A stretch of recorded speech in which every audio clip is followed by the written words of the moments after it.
I used to live out in the woods, far out in the woods, with my husband and children. The plan back then was to live off the land and create community. We wanted to make the world a better place, a more just place, so we decided to live with less. We lived off the grid and had a very small carbon footprint.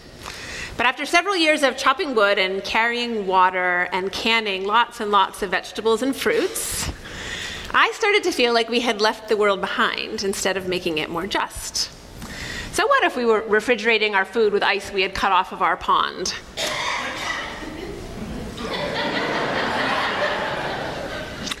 Everyone in China was still hoping to buy a refrigerator. There are more than 7 billion people on the planet today. You can Google it and see the numbers spinning. There are a lot of babies being born right now, several every second. The numbers move about this fast. Some would say wars and natural catastrophes are the best form of population control we have, as if Mother Nature herself were working for justice. If that's true, then earthquakes, like the one we had yesterday morning, would be a part of the solution for the worries of the world we face together today. But nature is indifferent, and that's an idea, a position, but it's not a plan. And it's not something you say about someone you love. So I want to tell you a story this morning about real people, people who have real affection for each other and people who are connected to each other because of this place we call All Souls. My story starts with Maria. Maria is from Mexico, and she is the mother of Jesus. Jesus is in the 8th grade this year at Will Rogers Middle School. He wants to be an astronaut. I met Maria and Jesus maybe 5 years ago when I was going to Jackson Elementary School for our first family dinners. The Community Resource Bank here at All Souls had been in existence for about a year then. It got started because of Brian, who wanted his children to know that helping other people is a part of life. And we all need help from each other. Sometimes we give, and at other times we receive. That's just life. It's great that we give away our offering every week, Brian and his wife Tiffany told me, but I want my kids to carry in cans of food on Sunday morning so they can see and feel and touch the difference between having enough and not. The Community Resource Bank, or CRB, we call it, provided the food for those first family dinners at Jackson Elementary, and now we're providing a monthly family dinner at all 3 of our partner schools in North Tulsa. And this year, the Junior League of Tulsa was so inspired by our work that they're starting family dinners at 2 more elementary schools in Tulsa. I remember sitting down with a family at one of those first dinners, eager to practice my meager Spanish. In this family, the mother's English was better than the father's, and the 3 children all spoke good English. We were talking about the delicious meal when the mom turned to me and said, I'd love to learn to cook a more healthy kind of Mexican food. I know the way I learned to cook isn't super healthy. Do you think you could help us with that? And I said, yes. We could probably bring in some healthy cooking classes to our partner schools. And then she said, and could you help my husband to learn English? My husband wants to be able to help the children do their homework, but it's really, really difficult for him right now. Yes, I think we can probably do that, I said. Can you start tomorrow, she asked. I swallowed first. We can't start English classes tomorrow, but I can start working on that idea tomorrow, I told her. Fast forward, and we have Glenda, another member of All Souls, who has been helping Maria with her English for several years now. Glenda got her ELL, her English language learner training, through our Unidos team, part of All Souls International. Our Unidos volunteers focus on immigration, reform, and rights, and on building bridges for Latinos in our community. Last year, because of all these collaborative efforts and these people, Maria went to Oklahoma City to become a citizen of the United States. A generous member gave her the $600 to complete that process. There were people from 20 countries around the world in that ceremony with Maria. Jesus was there and watched as his mother became a citizen of the country to which he already belongs. Do you know who the 5th president of the United States was?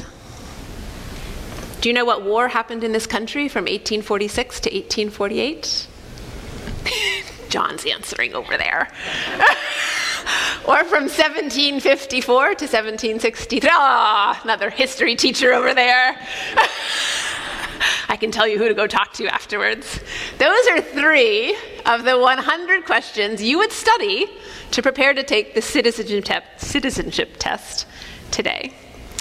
I remember when my mother studied for and passed that test because I was in high school. Maria is shorter than my mother, who is under 5'4" these days. Jesus was only about so high when I met him about 5 years ago, but now he's about 5'8" tall.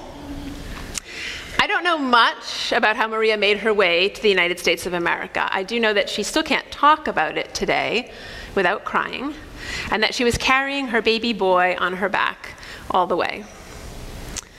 Mike, another member, was a lunch buddy for Jesus when he was at Jackson Elementary School. Jesus was a quiet young man even now, but he was a very, very, very quiet little boy. In fact, he never talked at all. No matter how hard they tried, his teachers couldn't get him to speak up or participate in class. Mike became a lunch buddy through our PI program. A lunch buddy comes to school at lunchtime. First, you get some training from a Partners in Education volunteer. Then you meet your buddy in the cafeteria and walk with them as you both carry your lunch trays to a quiet spot in the school. Then you talk, or not. Several weeks after they started having lunch together, teachers would walk by their room and say, "How does he get Jesus to talk?" It seemed that Jesus just opened up with Mike. Mike told me, "I just talked to him like a man. I asked him about his life, and I told him about mine." He said his favorite thing to do was reading books, and I told him it was my favorite thing too. Before summer vacation arrived one year, Mike worked with Jesus for 3 years. Mike brought him the whole Harry Potter series because Jesus had already read every single book in the school library. When they were back together in the fall, Mike asked Jesus how far he had gotten, and Jesus proudly said, "I read all of them." After 2 years in, Mike says sometimes Jesus just talked the whole time they were together over lunch about his dog and his puppies at home, or about his grandfather in Mexico and the goats and the sheep there. When Maria arrived in the United States, she had about 10 words of English. That was in 2002.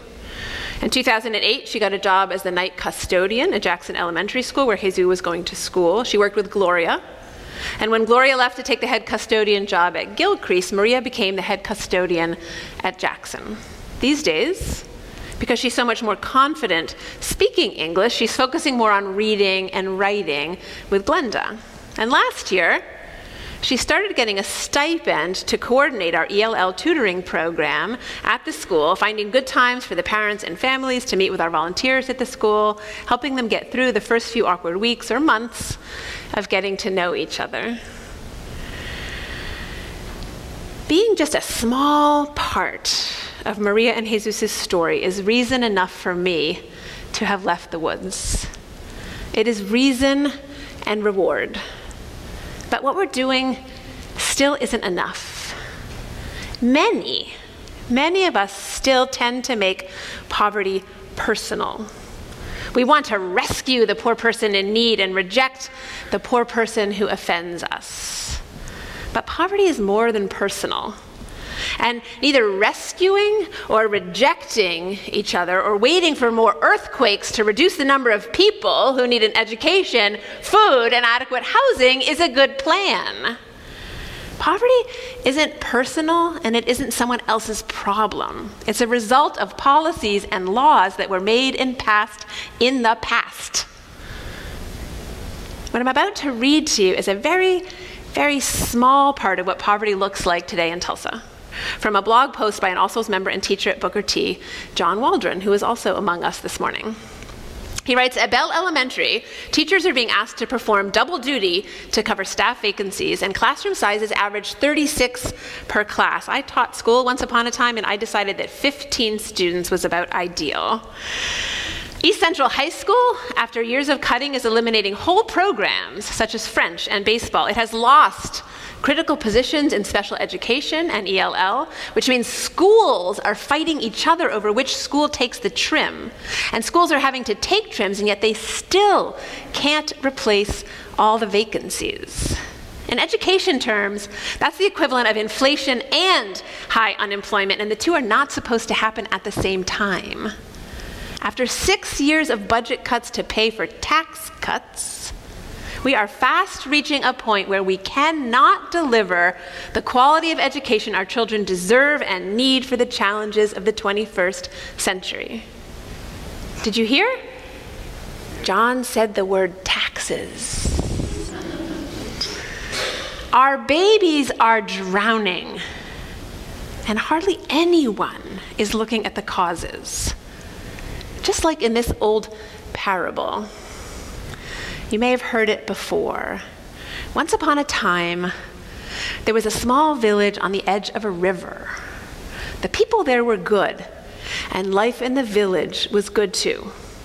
One day, a villager noticed a baby floating down the river. The villager jumped into the river and swam out to save the baby from drowning.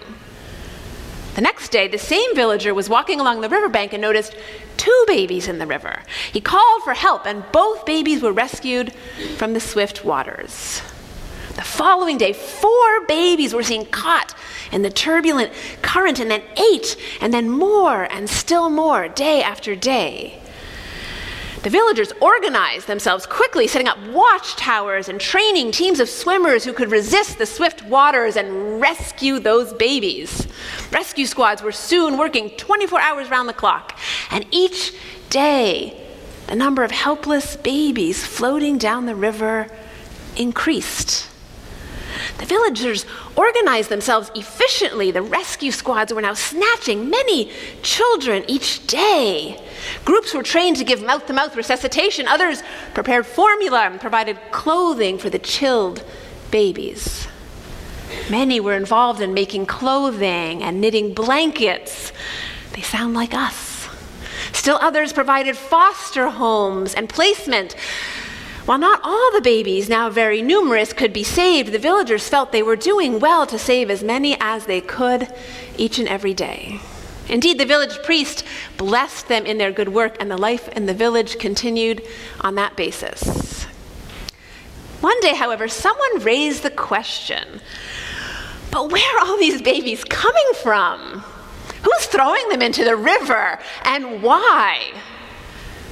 Let's organize a team to go upstream and see who's doing it. The logic of the elders countered. And if we go upstream, who will operate the rescue operations? We need every concerned person here. But don't you see? Cried the one lone voice.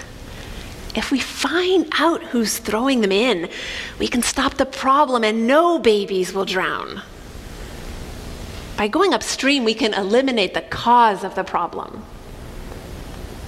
It's too risky, said the elders. And so the number of babies in the river increased daily. Those saved increased, but those who drowned increased even more. Our babies are drowning. And it's not enough to make clothes and sell blankets, to do CPR and find foster homes, to teach English and serve hot meals. It's not difficult to see downriver right now. Tulsa's children are floundering in the water, not prepared to compete for good jobs in a technologically demanding world as oil and gas businesses continue to decline. What will happen? To be human is precisely to be responsible. It is to feel guilt at the sight of unmerited misery. It is to feel when setting one stone that one is contributing to the building of the world, wrote Antoine Saint-Exupéry. We can contribute to the building of the world by sending search parties upstream and beginning to do more upriver work, which we are beginning to do more of here at All Souls. Our green team, You may or may not know this. Our Green Team filed the suit that stopped the sale of Helmrich Park. They broke through the resistance at local universities and started this city's serious conversations about climate change about 4 years ago. I remember being upstairs at a meeting with PSO representatives here in this church in room 207. Voting is power. Another group here is working hard this election season to encourage and support poorer people who usually can't vote, because our country still votes on a work day, unlike most countries in the world. And they don't have transportation. They're working by teaching people about mail-in ballots, spreading the word, and showing up to help people complete those mail-in ballots. That is another upriver strategy. And this, here, you, us, we, are a community of resistance and respect, of compassion and commitment, beyond what I ever imagined was possible when I headed into the woods to create community and make the world more just. But now that I've seen this, not only am I not heading back into the woods, I'm imagining much, much more. Now that most, if not all, extracurricular activities at local schools have been cut because of the budget crunch, another idea is being born right now, right here at All Souls. Could we involve the children at Jackson and our other partner schools in our music programs here? Someone wondered and spoke up in our choirs, in our concerts, and even on our trips. We know that when children are engaged and involved, when they have caring adults in their lives and enough food to eat, when people help them to get to school and show up at their soccer games, they want to work hard to learn and to give back. I haven't even told you about the soccer leagues we're organizing at the schools and the police officers who are coaching. But even at Jackson today, we struggle. We've come a long way, but we still struggle. Attendance is not as good as it needs to be if it's cold, if it rains, if it's too hot, because the parents don't have cars, the kids don't come to school. And the thing is, there aren't enough churches, even in Tulsa, to meet the needs of all the children in the Tulsa public schools. There aren't. So it's time to send search parties upriver and work together to make changes in the system. We might even have to talk about taxes and living with less.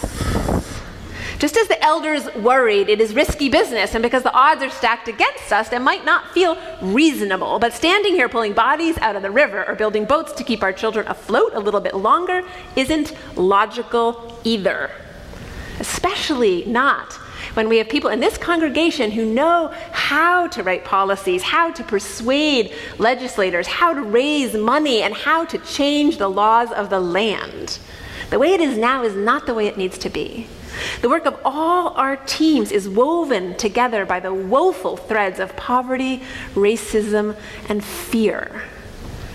Today, whether we're working to register people to vote, to block legislation that will pollute more land in Oklahoma, to dismantle racism, to change the fees and fine system in our criminal justice system so we don't imprison people for being poor, to build alliances with other religious institutions in this city so we can stand together in the Capitol when it's time to demand moral change, we are all fighting what Martin Luther King called the triple evils of violence that exist in a vicious cycle: poverty, racism, and militarism. So I want to offer you a good definition of justice that was written by John Rawls, a 20th century philosopher, who said, justice is maximum equal liberty. Let me repeat that. Maximum equal liberty. So when somebody asks you what's justice look like, you can say it looks like maximum equal liberty regarding basic rights and duties for all members of society, with socioeconomic inequalities requiring moral justification in terms of equal opportunity and beneficial results for all. Meaning, if anyone is not free or does not have their basic needs met, we need to examine our own consciences. And once we are aware and are allowing inequalities to continue, we should be sure it's because there's some benefit for all. Now, if you believe in a loving God, as many of us do, then you know that each of God's children is equally worthy of life, deserving of an education, and God expects us to care for the poor, the elderly, the women, and the children. And if you don't believe in God, then you know that we can't wait around for God to intervene in human history and set all this right again. So whether or not you believe or don't, you know we have our work cut out for us. Susan B. Anthony said it well. When someone asked her, "Do you pray?" she answered, "I pray every single second of my life, not on my knees, but with my work. My prayer is to lift women to equality with men. Work and worship are one with me. I cannot imagine a God of the universe made happy by my getting down on my knees and calling him great." Working to make the world more just doesn't just make God happy. It makes the person working for justice happy and hopeful. Just ask the people at our justice team tables this morning what gets them up out of bed in the morning besides giant earthquakes. We cannot and must not turn away from the river, and we can't stay in the woods. I know I couldn't, because there are babies drowning. Some of us feel called to rescue them, and that is very, very good. Some of us feel called to walk upstream and find out what's really going on. Carlton Pearson always reminds me to track the money. If you're ready to walk upstream with us, please visit the action table this morning, formerly known as IAF, because we have our own Tulsa name now, Action, and join us this fall at the Founding Convention on November 6th at First Baptist Church in North Tulsa. We are already in partnership with more than 15 religious organizations in this city. Our theological views may differ, but our commitment to creating a more just society here and now unites us. And many people today are understanding that we need not think alike to love alike. These children in our woefully underfunded schools right now, being born right now, they are the future, and they are literally drowning. Sign up to visit our 3 partner schools if you don't believe me. Fear of not being enough, or of not having enough to share, fear of getting involved with people who might disrupt our lives or our worldview is not enough of a reason to keep looking downstream. The scriptures say perfect love drives out fear. Fear isn't a faith problem, it's a heart problem. It's a love problem. When we love wholeheartedly, it prepares us to get involved with situations and people, even when we don't feel like we have anything to offer. The love carries us upstream, and we learn what we have to share and receive, what we have to give, and what we have to receive through the act of doing, through our public acts of love. You should know that part of our proceeds from our Love and Light Gala this October, formerly known as the auction, will go to help fund the justice work we do here to improve the lives of children in this city. So please attend our gala on October 14th and invite your friends to come. We say that we're making the lives of Tulsa's children more joyful and just, and it's true. This year in 8th grade, Jesus was taking 3 advanced courses at a high school level. Several years ago, when Nancy asked Jesus how it was going with his lunch buddy, Jesus replied, "He's not a lunch buddy, he's a professor." Mike says he told him once that he taught college in Colorado for 10 years. "I guess my coming to be with him must have made him feel proud," Mike told me the other day. He went on, "When I first met him, Jesus told me he was going to be an astronaut. And you know what? I think if anyone could make it, he could." I am so very grateful that my path since I left the woods has led me into ministry, because now I know in my bones that when we each do our small part and the parts are connected to each other, we widen the circle of this community that insists that we are interdependent and no one will truly be saved until we all are saved. When we each do just our small part, immigrants learn English and become citizens. Ideas become programs. Our lives have dignity, meaning, and purpose. Dreams become realities. Boys grow up to be astronauts or professors. We experience joy and hope, and we dare walk upstream together so we can address root causes and write new laws. As someone asked Susan B. Anthony so long ago, I ask you this morning, not only do you pray, but how will you pray this year? How? Amen.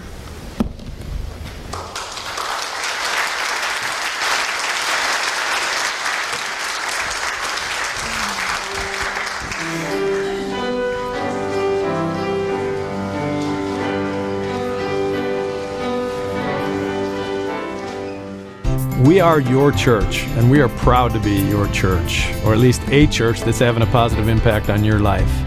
I am personally blessed to be your minister, or at least a minister who you're allowing to speak into your life. I hope you'll support our ministry and share your love beyond belief by texting LOVEBB to 41444 or go to our website. But you can just text LOVEBB to 41444 and make your gift. It's wonderful. Thank you. Be blessed and be a blessing.